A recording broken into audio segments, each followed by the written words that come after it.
As you're rightly pointing out, what we gather is that LIC expects the whole deal to be closed in a timeline of perhaps next 2 months with all approval. But one thing is very clear. What we gather is that LIC is unwilling to pay any premium. Now, the reason being, we need to understand when this news had come out that government was indeed looking or going to ask LIC to buy up to 51% in IDBI Bank. IDBI stock was below 50 rupees per share, and since then we all know how it's climbed up almost close to 20 to 25%. So LIC is very clear. They are bailing out IDBI Bank, which is in a distress. There are equal number of challenges and downfalls in IDBI Bank's balance sheet. So indeed, they are saying they would be unwilling to pay any premium.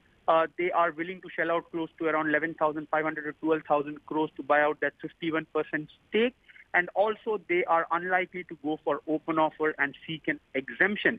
So clearly, they are indeed willing to chip in as the government wants them to, because government finances are stretched and they want IDBI Bank to be bailed out, but they are unwilling to pay any premium, which was one of the issues that was doing the round.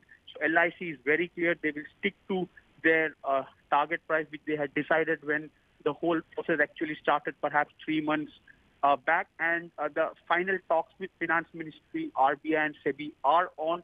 So very soon they would arrive at that per share cost. But it's in principle, they are not going to give any premium. That is what everyone was looking at and wanting to understand. So indeed, LIC was confident of closing this deal in 2 months, but clearly LIC will do at its own terms. And clearly, since this is a bailout, they know that further there would be requirement of some capital which would be pumped in going forward. So LIC has made up its mind of and unwilling to pay any premium on this deal in IDBI Bank. What you were saying are two important points. One, in this case, LIC will not have to follow the so-called SEBI formula, and B, they may not be an open offer because it's a PSU company. So technically, this is a deal where there would be two exceptions and two big exceptions which LIC will enjoy.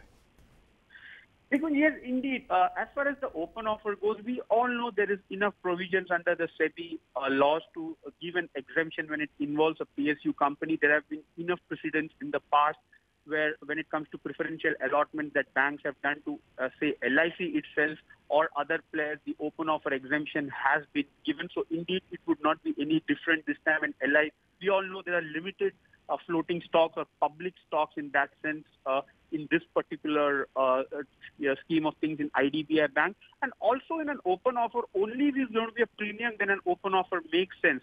If it's going to be at the same price or perhaps a price below, then clearly open offer, the whole process will make no sense.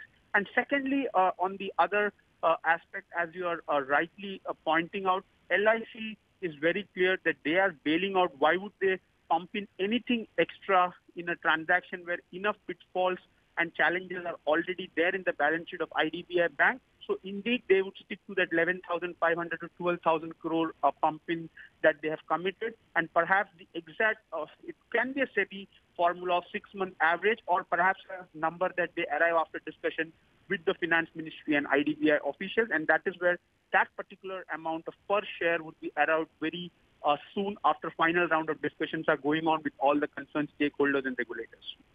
Okay, Vijay.